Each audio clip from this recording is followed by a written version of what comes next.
to talk to you about a sentence. Not a bad sentence, not a cruel one, a kind one. Actually, said by someone who genuinely cared about me. I'm sorry you can't eat that anymore. That's it, that's the sentence. And I want to show you something hiding inside it, because once you see it, you're going to start spotting it everywhere. In conversations, in your own head, in the quiet way you talk to yourself at 2 in the morning when you're trying to figure out what your life looks like now. First, let me be absolutely clear. The person who said that to me was being kind. Full stop. I'm not here to criticize them. I'm not here to tell you that kindness is wrong. What I am here to do is pull apart the invisible architecture inside that sentence, because there's a frame built into it. And frames, the invisible structures we use to organize our experience, matter enormously. The frame inside, I'm sorry you can't eat that, says, your life is now defined by absence. It says the most interesting thing about your plate is what's not on it. It says the baseline is what you used to have, and everything from here on out is measured against that lost version of your life. That's what a frame does. It doesn't just describe reality, it selects reality. It tells your brain what to notice, what to count, what to mourn. And once your brain accepts that frame, it starts filtering everything through it automatically. You don't even feel it happening. Linguist George Lakoff spent decades studying this, how the frames embedded in our language shape not just how we talk about things, but how we think and feel about them. The words we use aren't neutral containers for meaning. They're preloaded with assumptions. And when someone else's frame lands in your head often enough, it starts to feel like your own. Now, I could live in that frame. A lot of people with chronic illness do. And I want to be honest, I'm not judging them. It's a completely rational response to an irrational situation. When your body rewrites the terms of the agreement without asking you, grief is appropriate. Loss is real. The psychologist William Worden, in his work on grief theory, made the point that grief isn't weakness. It's the cost of attachment. You love something, and now it's gone.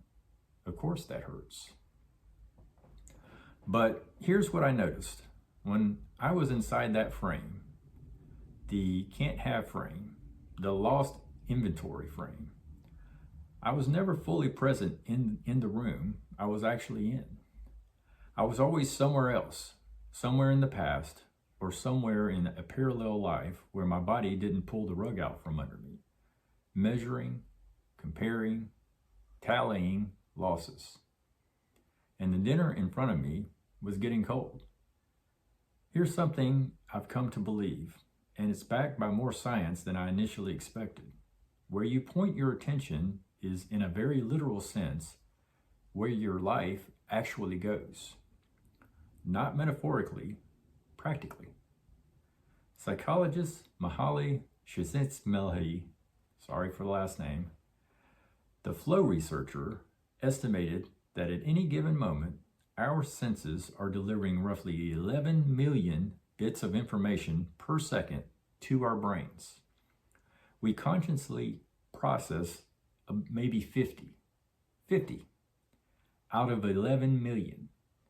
Your brain is running a constant aggressive editorial process, and the primary factor it uses to decide what makes the cut is what have you been paying attention to lately.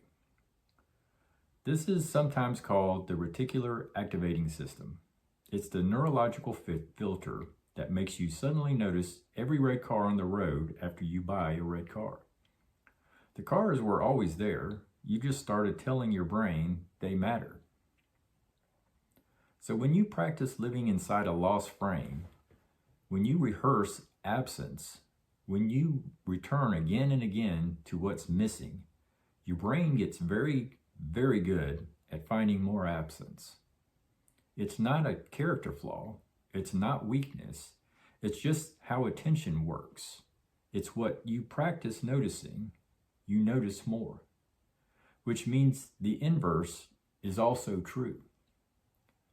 I started practicing noticing what I have. I want to be careful here because I know how that sounds.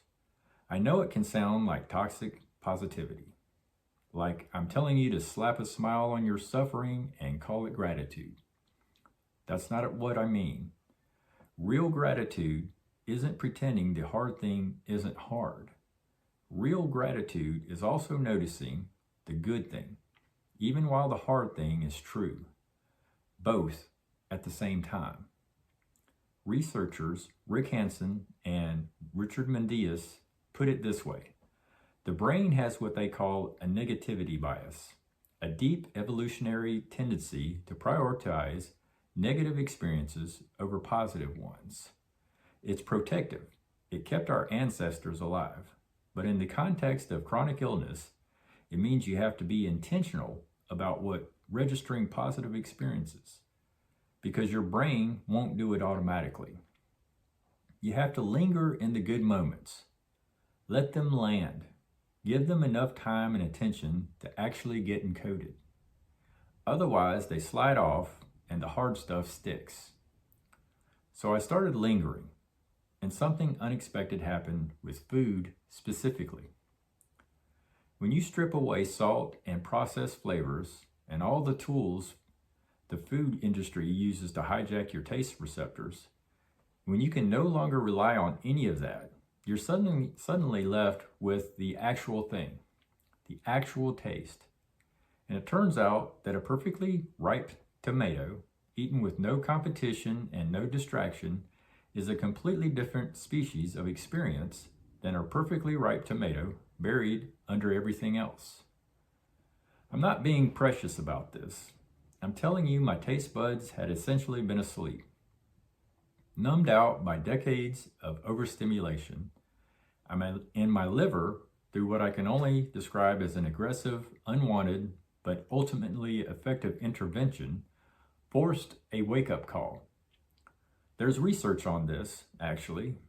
Studies on sensory adaptation show that prolonged exposure to intense stimuli dulls sensitivity.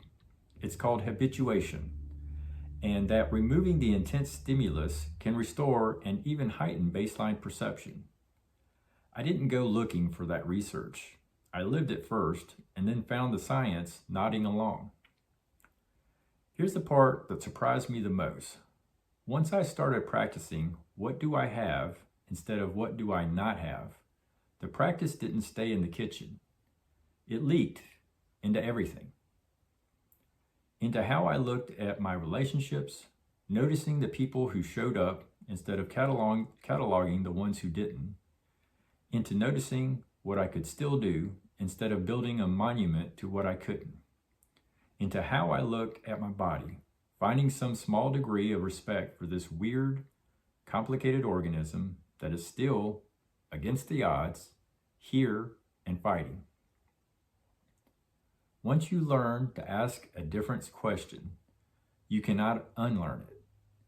It's like learning how a magic trick works and then realizing the trick is everywhere.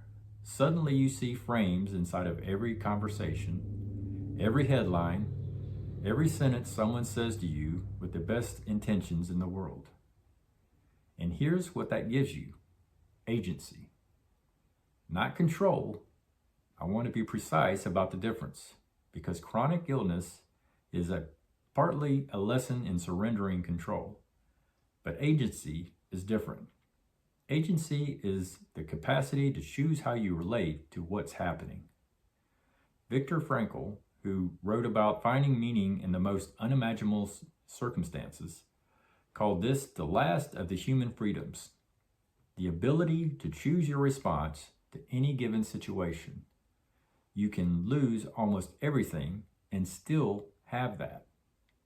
The frame is a choice, not always an easy one, not always an immediate one, not always available at 3 a.m. when everything is hard, but a choice, a practice, something you get better at, and you can change the frame. I'm Kevin. I'm very grateful that you're here. This is Battle Within Autoimmune Life. Please like and subscribe to this channel and leave a comment. It really helps the channel. If something in this landed for you, share it with someone who might need to hear it. And I'll see you in the next one.